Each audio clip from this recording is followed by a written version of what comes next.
versículos 1 adiante, um tema ou um texto muito conhecido. Muitos sabem até de cor, né? Sabe de cor? Eita Jesus! Quem não sabe, Salmos, né? Salmos da proteção, como diz o povo. Vamos lá. Nós temos aqui, ó. Vamos ler todos.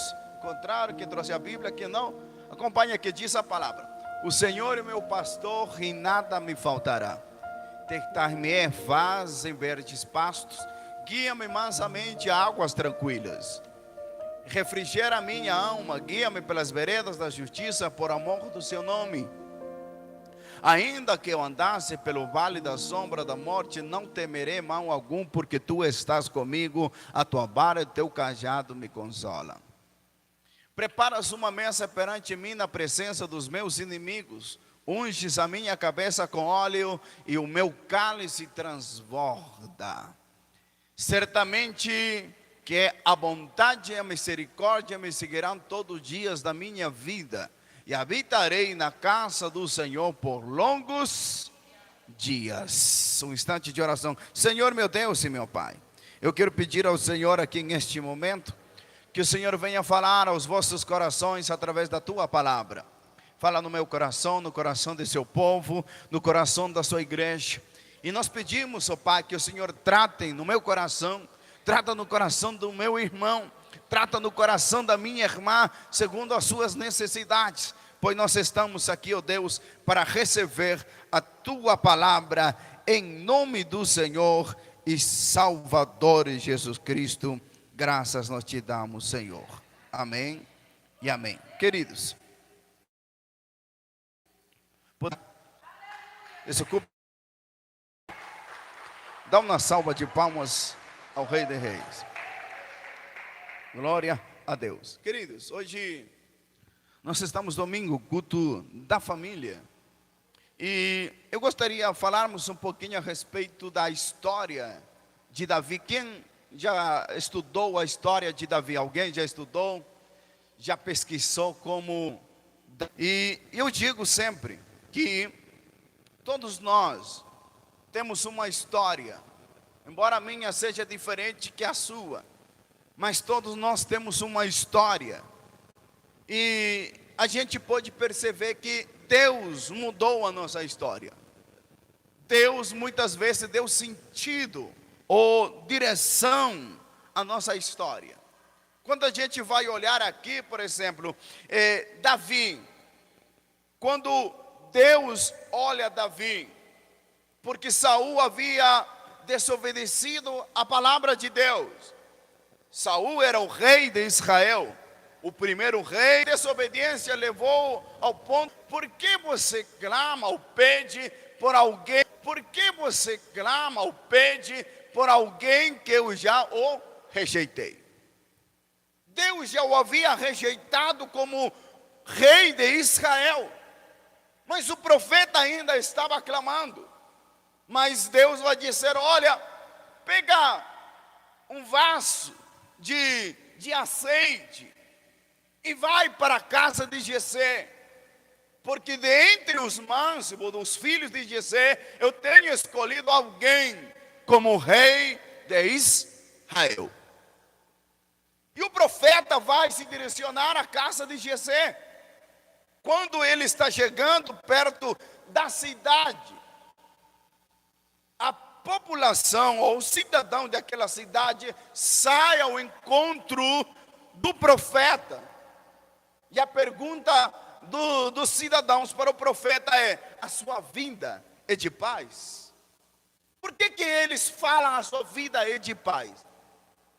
Porque quando um profeta chegava em alguma determinada cidade naquela época, as pessoas entendiam que Deus estava enviando algum recado para o povo daquela cidade.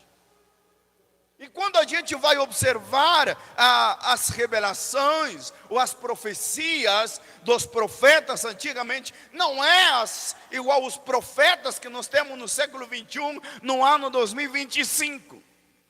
que se tiver compartilhamentos, por exemplo, na rede social, quanto mais compartilhar, mais profecia tem. Quanto mais curtir, a profecia é melhor. Não, não. O profeta naquela época não estava preocupado com status. A responsabilidade dele era obedecer à voz de Deus e entregar aquilo que Deus mandou falar.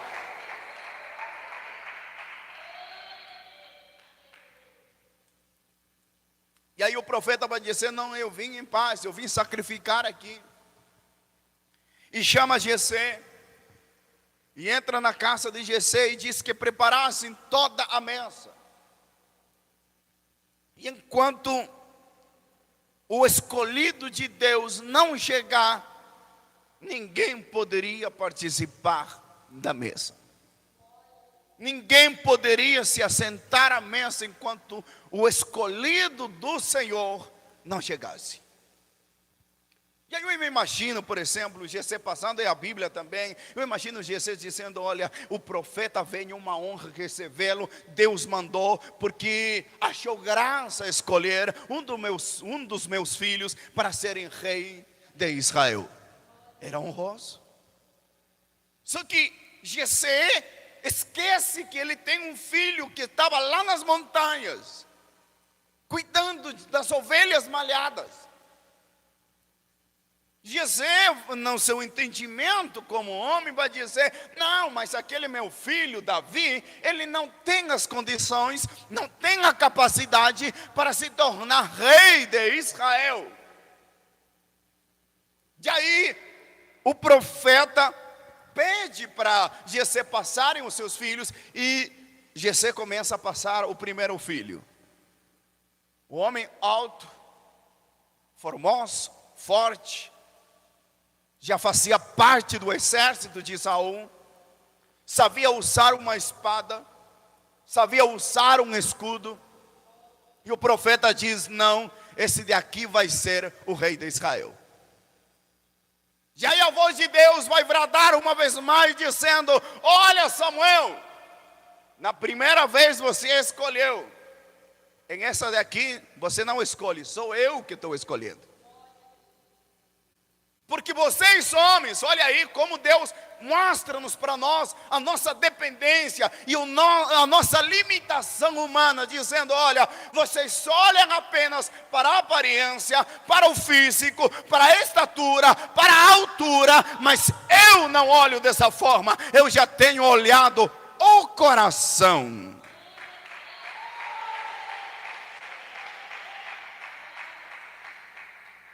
E aí disse, eu não olho conforme o homem olha. Eu olho além de um status, além de uma estatura, além de um físico, além de uma determinação de homens. Eu olho o coração, eu olho a integridade e a fidelidade da pessoa. Irmão, irmã, eu quero abrir um parênteses aqui para dizer a cada um de vocês, irmão, quem chamou você é Deus. E às vezes quando nós fazemos a obra de Deus como seres humanos, queira não, a gente quer que alguém possa olhar para nós e diga, parabéns pelo seu trabalho, parabéns por aquilo que você está fazendo. Mas às vezes o homem esquece, o homem não sabe como agradecer. Mas eu quero dizer, por mais que a gente ache que ninguém olha, que ninguém vê aquilo que nós fazemos, há um Deus que está vendo tudo, há um Deus que vê tudo aquilo que a gente faz.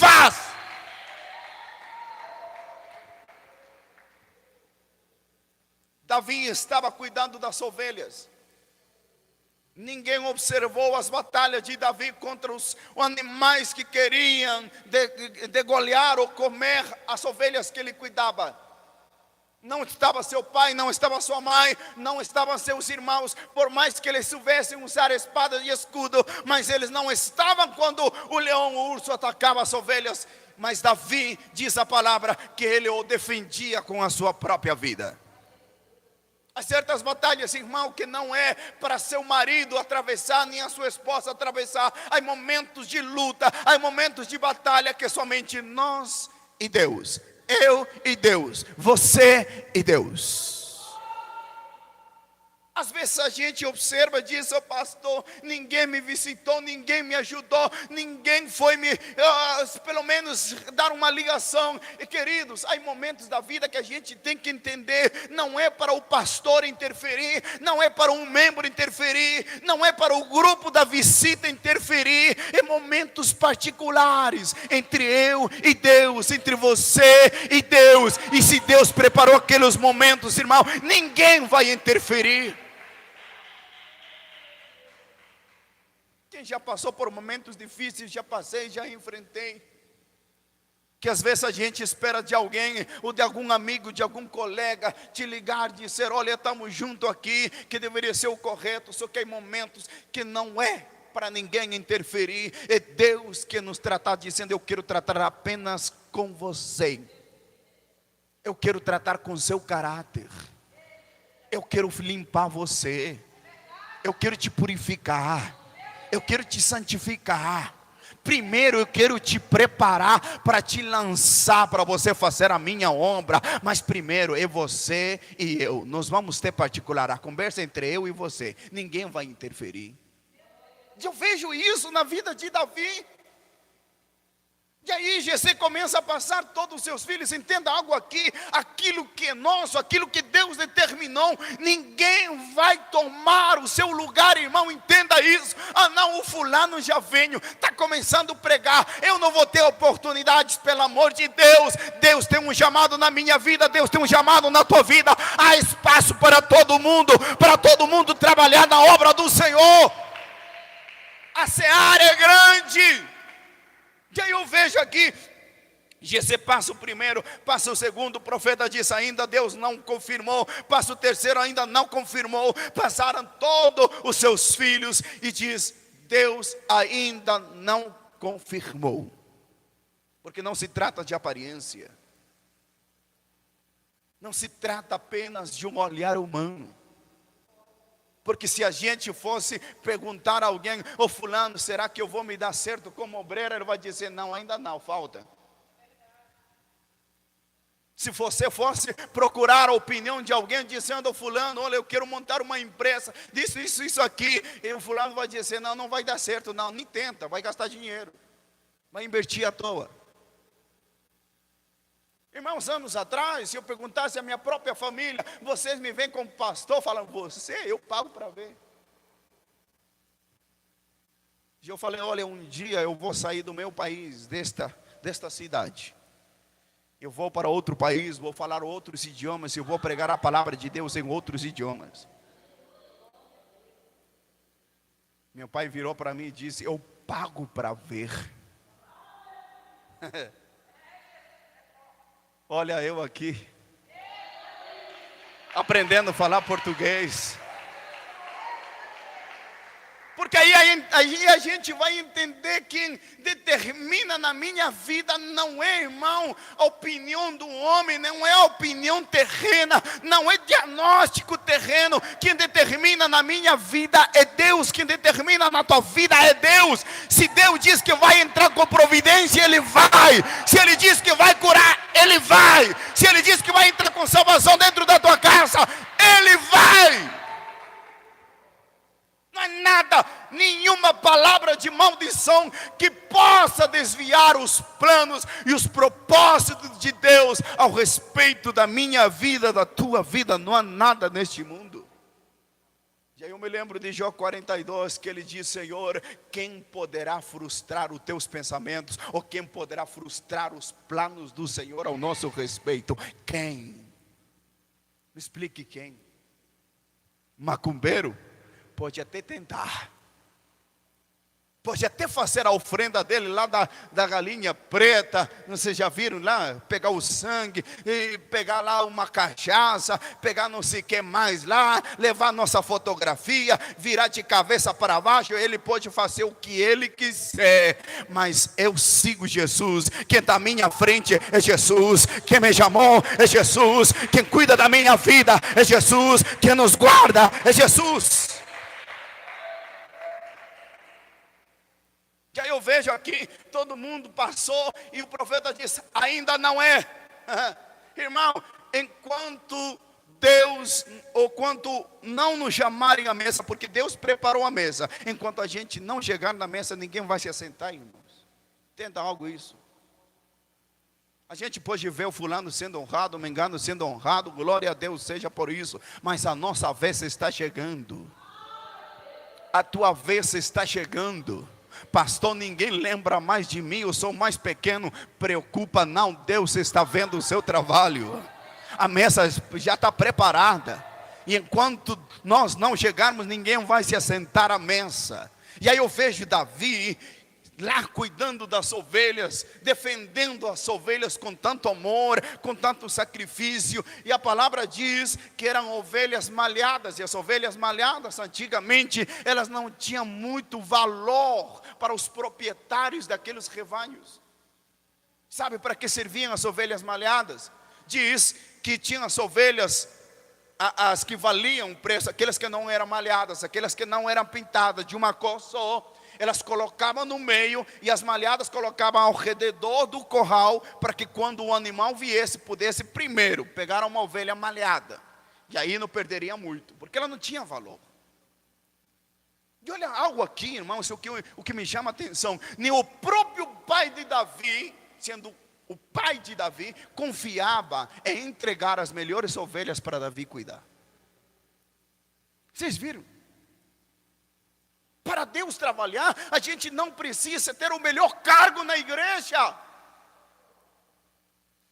Para Deus nos usar, irmão, ou para Deus nos honrar, não precisa a gente estar lá em cima na liderança, não é? Por isso que a palavra é clara de dizer que os humilhados serão. Temos que passar no momento da humilhação, porque a exaltação de Deus vai chegar. Já eu vejo Davi lá cuidando das ovelhas. Nem o seu próprio pai confiava em dar as melhores ovelhas para seu próprio filho. Mas Davi não se preocupava. Ele não estava com o valor que tinha as ovelhas. Ele se preocupava em dar do seu melhor para cuidar diante da responsabilidade que foi dada para ele. Irmãos, eu lembro uma história uma vez. Isso não é literal, mas uma grande reflexão. Diz uma vez que tinha duas pessoas, o pastor da igreja, que pregava lindo, cantava, fazia do melhor, o culto era lindo. Mas também tinha na igreja uma irmãzinha, já de idade, simples, que sempre ficava com o pano dela limpando a igreja, onde sujava, limpava. Chegou um certo dia que os dois morreram. E chegaram lá no céu, na glória. E existia duas coroas. E tinha uma coroa que apenas tinha algumas perlas. E tinha outra coroa que estava cheia de perlas preciosas. Quando os dois se encontraram no céu, o pastor vai dizer: irmão, você viu aquela coroa? Aquela que está cheia de perlas preciosas, aquela é minha. Porque eu era o pastor da igreja. Eu pregava, quando eu pregava, todo mundo chorava na pregação, almas se arrependiam, vinham e reconheciam o Senhor como Salvador. Então, aquela coroa de perlas preciosas, que está cheia de perlas, essa é minha. A irmãzinha ficou em silêncio e não falou nada. Daí a pouco vem o Criador a repartir a coroa para cada um. O pastor tão feliz disse: não, essa daqui vai ser minha. E o Senhor pega a coroa de perlas preciosas e vai lá, coloca na cabeça da irmãzinha. E aí o pastor vai dizer: Senhor, mas eu era quem pregava, e quando eu pregava as almas vinham, se arrependiam. Falou: não, não é sua não, você apenas pregava. Mas essa irmãzinha, enquanto ela ficava na porta, enquanto ficava limpando a igreja, todo dia ela clamava: Senhor, traz as almas, Senhor, traz para que elas se arrependam, Senhor, traz aqueles que estão doentes. E graças à oração delas, elas vinham para a igreja. Vocês viram como Deus trabalha? Não é necessário subir num altar e pegar o microfone, ou pular aqui como o pentecostal que nós temos no Brasil, fazer aviãozinho. Não precisa disso. Onde Deus nos colocar, clame pelas almas. Peça a Deus para Deus enviar as pessoas. Não é apenas a necessidade do pregador. Se nós entendermos que Deus nos chamou para fazer a obra dele, e o dever de todo cristão, o intuito de todo cristão é almas para a presença de Deus. Eu estou na igreja, estou limpando, mas eu estou clamando: Senhor, traga almas. Estou no altar: Senhor, traga almas. Aonde Deus te colocar, Deus do seu melhor, porque aí uma coroa que aguarda por você, a coroa da vida eterna. Já eu vejo Davi cuidando das ovelhas malhadas. Seu pai passou todos os seus irmãos diante do profeta, e o profeta vai perguntar ainda para Jesus, dizendo: acabaram-se os teus mancebos? Ninguém lembrou de Davi, mas se Deus que havia escolhido, Deus havia separado Davi, Deus havia achado graça na pessoa de Davi para ser rei de Israel. Vocês viram que a chamada não é do homem? Porque se fosse o chamado pelo homem, o primeiro filho de Jessé seria o rei, e não Davi. O primeiro. Davi era o último. Quem era Davi? Cuidador de ovelhas. Ele não usava melhor perfume, o cheiro dele era ovelhas.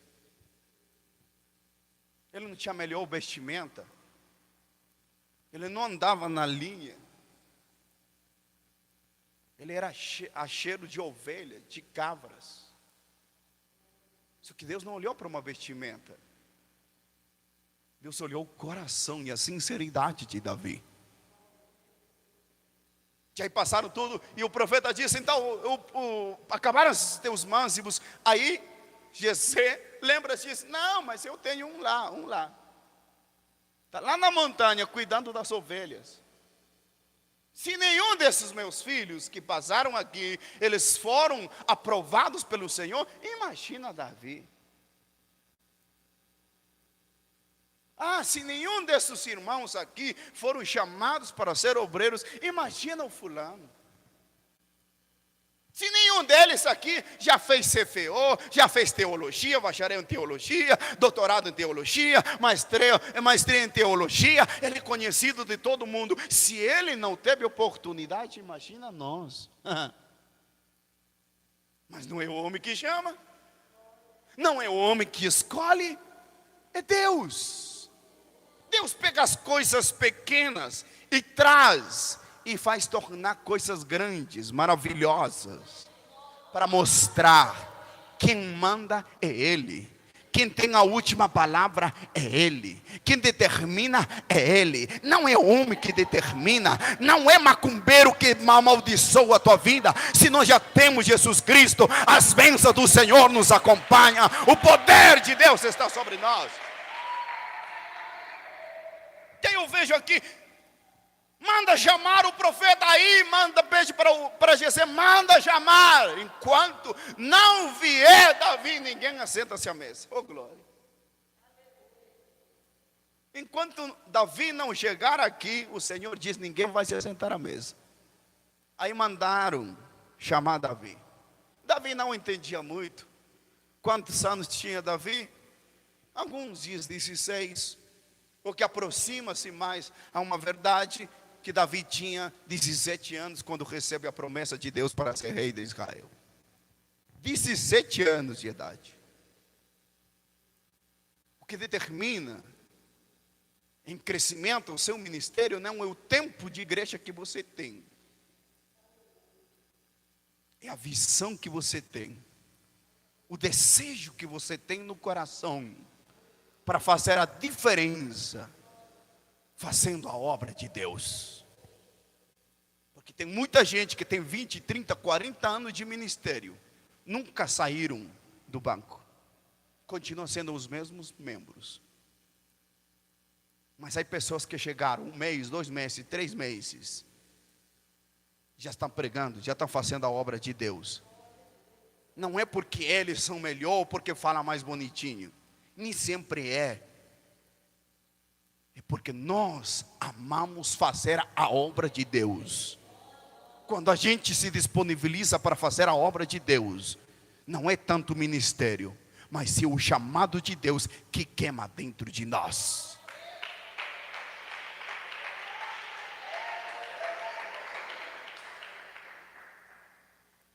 E aí chega Davi, unge Davi.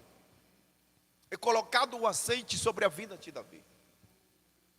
Agora, diante de todos os seus irmãos, soldados, preparados por homens, formados no exército de Saul, todos eles olham e dizem: Davi, rei de Israel, nós temos que obedecer Davi agora. Eu lembro uma vez, alguém disse para mim: pastor, não tem ninguém aqui, ninguém tem para assumir a igreja aqui, e se o Senhor continuar me cobrando, eu vou entregar agora, e eu quero ver alguém assumir essa igreja aqui. Falei: beleza. Fui lá na igreja, comecei a observar os irmãos, e tinha um irmãozinho mais simples da igreja. Aí chamei ele, fora da igreja, falei: irmão, deixa eu te falar um negócio. O senhor é obreiro já? Ainda não, estou começando. Quanto tempo de ministério? 3 anos. O senhor teria a fé de assumir a obra de Deus aqui? Falou: pastor, você acredita que nesta semana Deus já falou no meu coração? Aí eu falei: então é você mesmo.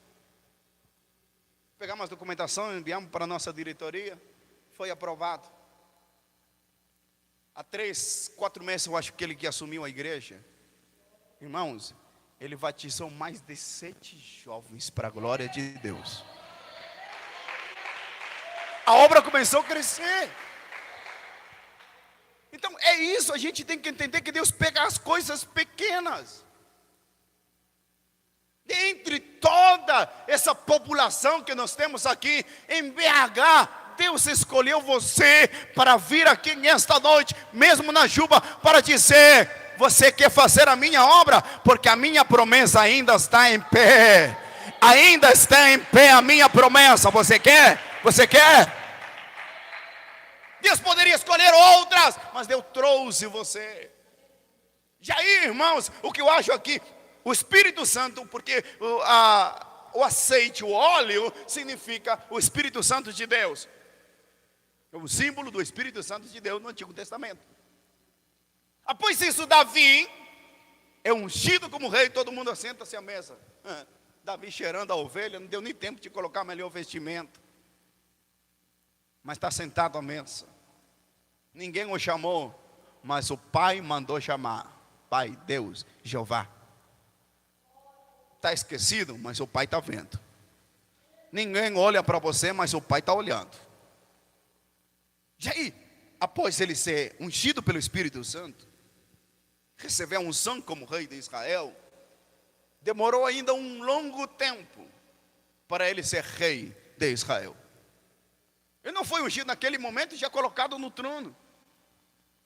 Pelo contrário, ele tinha 17 anos, mais 13 anos, eu acho que a idade de 27, ou 30 anos, se não me engano, ele assumiu o reinado de Judá, nem sequer de todo Israel, apenas de Judá, de uma tribo só. Mas enquanto ele assume ainda o reinado como rei de Judá, aconteceram muitas coisas na vida dele. Davi poderia desistir no meio do caminho? Claro que poderia. Davi poderia duvidar da promessa de Deus? Claro que poderia, é homem. Somos homens falhos, que às vezes nós deixamos levar pela provação e pela luta, e aquilo cega a nossa visão e nos faz esquecer da promessa de Deus que tem sobre as nossas vidas. Que não saiu um dia aqui renovado, que Deus vai te curar, que Deus vai te usar, que Deus vai te levantar, mas passou o tempo, a prova bem, a luta bem, você esqueceu disso, acho que Deus não lembra-se mais de mim. Alguém já passou por isso? Eu já passei. E aí a palavra diz que Davi agora tinha um Espírito Santo. Saul era atormentado por um espírito, porque o Espírito de Deus saiu da vida de Saul. Agora Saul vai chamar Davi, para Davi cantar, tocar a sua harpa, para que o espírito imundo pudesse sair e deixar de atormentar Saul, e Saul pudesse dormir. Mas tem uma grande coisa aqui. Davi tinha aquilo que Saul também uma vez tinha: Mas Saul perdeu pela desobediência. Qual é? A presença de Deus. Agora Saul começa a invejar, desperta-se uma inveja na vida de Davi. Porque Davi agora, supostamente iria ser o rei de Israel. E Saul teria que ceder o lugar para Davi. E desperta-se a famosa inveja. E começa a invejar o Davi, começa a perseguir Davi.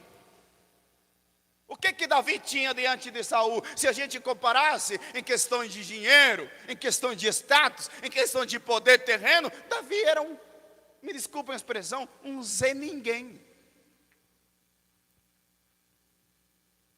Porque Saul tinha vestimentas reais, tinha soldados, tinha ouro, tinha prata.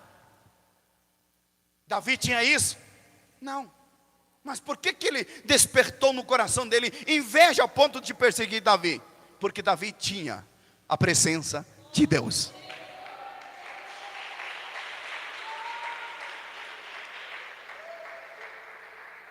Irmão, irmã, deixa eu dizer algo aqui.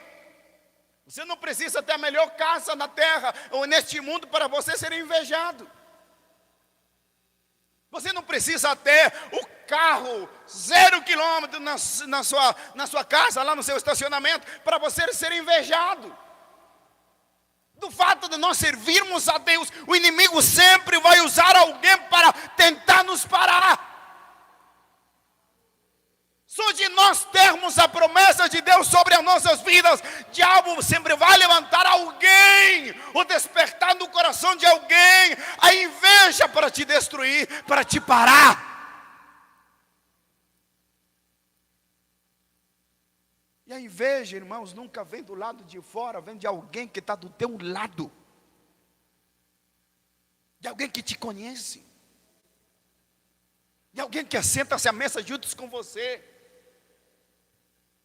de alguém que na tua frente te abraça, diz: você é a minha amiga, você é meu amigo, se você precisar, nós estamos juntos. Aí uma palavra em espanhol, para mais íntimo de amigo, diz: você é meu pink,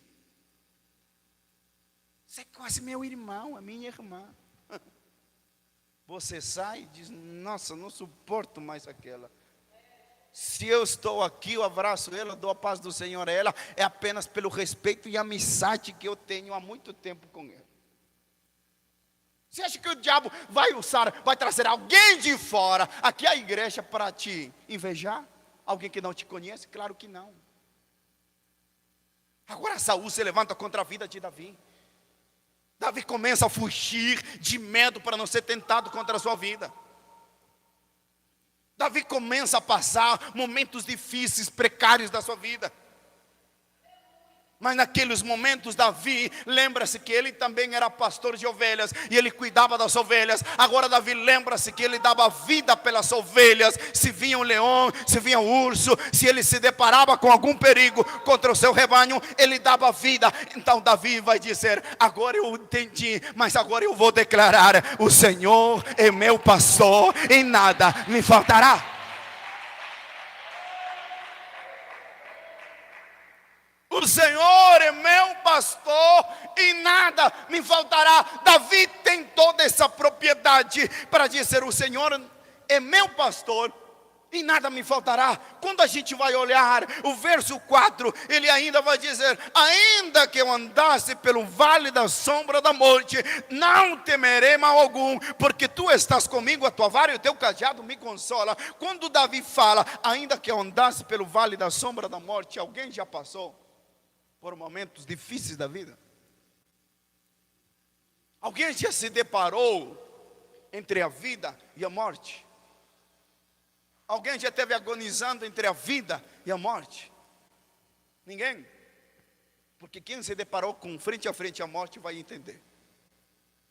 E Davi vai dizer: ainda que eu andasse pelo vale da sombra da morte, irmão, existia lá naquela época, até agora existem aquelas montanhas onde os pastores pastoreavam as suas ovelhas. Aquelas montanhas eram tão perigosas, mas tão perigosas, que se alguém caísse dentro daqueles buracos, ou escorregasse, porque aquelas montanhas eram cheias de pedras, se alguém pisasse em falso e escorregasse em alguma pedra, ninguém tinha coragem de ir resgatar aquela pessoa. E aliás diz que se alguém caísse dentro daqueles fundos, daquelas montanhas, aquela pessoa não ficava viva, morria na hora. E por isso que o chamavam o Vale da Sombra e da Morte. Davi, como pastor, quando ele pastoreava suas ovelhas, provavelmente aquelas montanhas ficavam, diz, em direção ao Mar Morto, mais ou menos, se não me engano, naquela época. E diz que Davi pastoreava as ovelhas naqueles lugares. E agora diz, ainda que eu andasse pelo Vale da Sombra da Morte, não temerei mal algum. Porque quando a ovelha cavava desse lado o pasto, mas tinha pasto do outro lado da montanha, a ovelha não queria passar, porque ela percebia o perigo. E o pastor não obrigava a ovelha a passar do outro lado, porque senão, se a ovelha cair, ele vai perder. Vai perder o quê? O lucro. Não tinha como resgatar. Diz a história que o pastor pegava as ovelhas no colo. Pegava uma no colo e começava a passar por aquelas montanhas, por aquele caminho tão perigoso, com cuidado. Passava e deixava do outro lado, onde tinha pasto. Aí o pastor voltava novamente, pegava a outra ovelha e passava por aquele lugar e levava para o outro lado. E aí diz Davi, ainda que eu andasse pelo vale da sombra da morte, não temerei mal algum, porque tu estás comigo.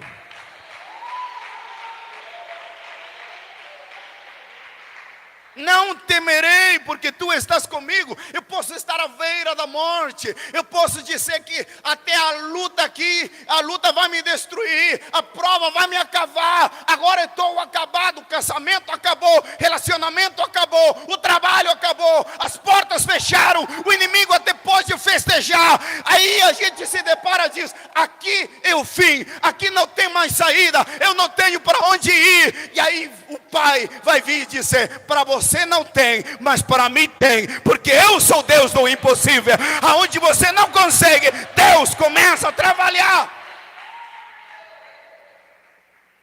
Onde a gente acha que está o fim, aí o pai chega e diz, agora eu vou trabalhar. A porta está fechada, agora eu vou abrir. Ah, mas Senhor, não tem nem portas aqui. Preocupa não, se não tiver, nos faz agora. Mas a palavra de Deus vai se cumprir na minha vida, na tua vida.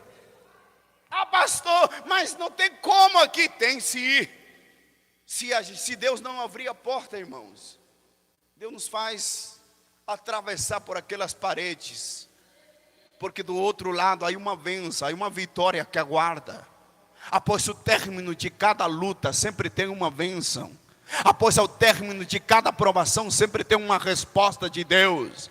Após o término de choro, de sofrimento, sempre terá alegria. E se para nós não tem solução, o Pai começa a trabalhar. Por isso que a palavra diz que o bom pastor dá a vida pelas suas ovelhas. Jesus deu a vida por mim, por você na cruz do Calvário. E a palavra também diz que todas as nossas dores, todos os nossos sofrimentos, Ele levou sobre os seus ombros lá na cruz do Calvário. Foi enterrado, mas ao terceiro dia Ele levantou-se dentre os mortos. Aí outro texto diz que Ele morreu como um cordeiro manso, mas levantou-se como um leão da tribo de Judá, para defender das suas ovelhas, para defender daqueles que esperam e aguardam a promessa de Deus. Ainda que eu andasse pelo vale da sombra da morte, não temeria mal algum, porque tu estás comigo. Deus não te abandonou. Deus não nos abandonou. Podemos estar na luta sozinho, por homens, ou por desejos humanos, ou por decisões humanas, mas Deus sempre está do teu lado. Ah, pastor, quando eu dobro meus joelhos, apenas eu consigo chorar. Ninguém está do meu lado, o Pai está do teu lado, o bom pastor está do teu lado. Ah, pastor, às vezes eu vou para a igreja e eu vejo lá todo mundo sorrindo, se alegrando, e eu nada, pastor. Quando que eu vou me alegrar? Quando que eu vou sorrir? Não se preocupe, Jesus está contigo. Essa hora vai chegar. Deus vai te levantar, Deus vai te honrar, Deus vai te curar, Deus vai libertar. As bênçãos do céu estão estão sendo derramadas sobre a sua vida. Há uma promessa de Deus sobre isso, sobre as nossas vidas. E não há inferno que possa desviar os planos de Deus. Quando Deus se levanta para pelejar, não é capeta, meus irmãos, que vai impedir o agir de Deus na minha vida, na tua vida. Podemos estar entre o vale da sombra e da morte. Podemos estar à beira da morte. Mas é a palavra do Senhor que diz: aquele que esteja morto, mas se acreditar em Jesus Cristo, por mais morto que ele esteja, ele viverá. Deus restaura sonhos ainda nesta noite. Deus traz a esperança ainda para pessoas aqui nesta noite. Não sei qual é a situação que você está. Não sei quantas lágrimas você derramou, ou até as lágrimas já secaram do seu rosto. Mas Deus não esqueceu de você. Deus não esqueceu de você. E aí a palavra diz, e aí o Senhor ainda dá essa expressão a Davi, que Davi vai dizer: deitar-me faz em verdes pastos, guia-me mansamente a águas tranquilas. O Deus que eu conheço, Ele nunca tira de um buraco para te colocar em outro. Ele tira para te honrar. Ele tira de um buraco, de um momento tão precário, para dizer: eu sou Deus. Eu sou o Criador das coisas. E aí a palavra diz: refrigera a minha alma, guia-me pelas veredas da justiça, por amor do seu nome.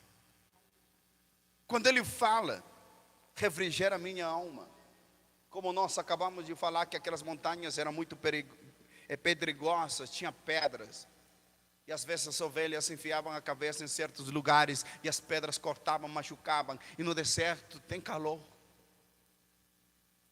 e o cheiro do sangue atraía as moscas, que elas voltavam os ovos e tornavam aquela bicheira, né, na cabeça das ovelhas, e aquilo trazia um grande desespero na ovelha.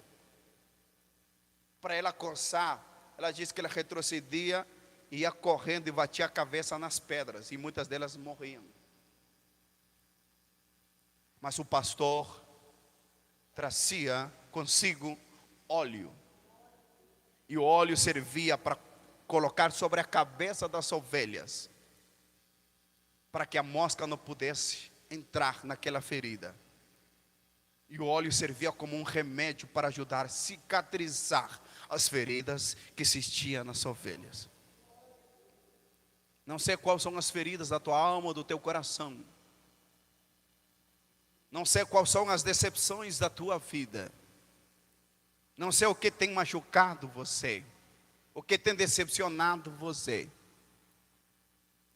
Mas eu tenho uma resposta para você aqui nesta noite. O bálsamo do Espírito Santo de Deus será derramado sobre a tua vida, e toda ferida será curada aqui nesta noite. Toda ferida será curada aqui nesta noite. Não sei se você ficou frustrado por algo que você tentou, que não deu certo. Aquilo machuca, as frustrações da vida. Às vezes a gente deseja algo, a gente luta por algo, quando chega um momento, não é aquilo que a gente deseja, e a gente fica chateado. E aquilo às vezes vai, aquelas feridas, fica no coração, fica na alma. Sentimentos. Que não deitou às vezes na sua cama, no seu travesseiro, e você não teve sono, porque sempre passou aquele negócio pela sua mente. Quando será, ó Deus? Até quando, Deus? Mas eu quero dizer algo para vocês aqui. Declare com autoridade e diga: o Senhor é meu pastor, e nada me faltará.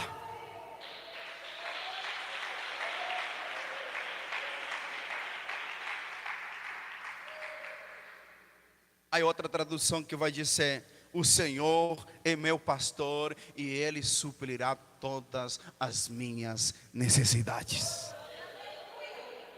Está no deserto, mas terá providência de Deus. Está faltando água, Deus faz brotar água. Mas Ele vai trazer refrigério para você. Ele está trazendo descanso para você aqui nesta noite. E termino aqui. Diz a palavra: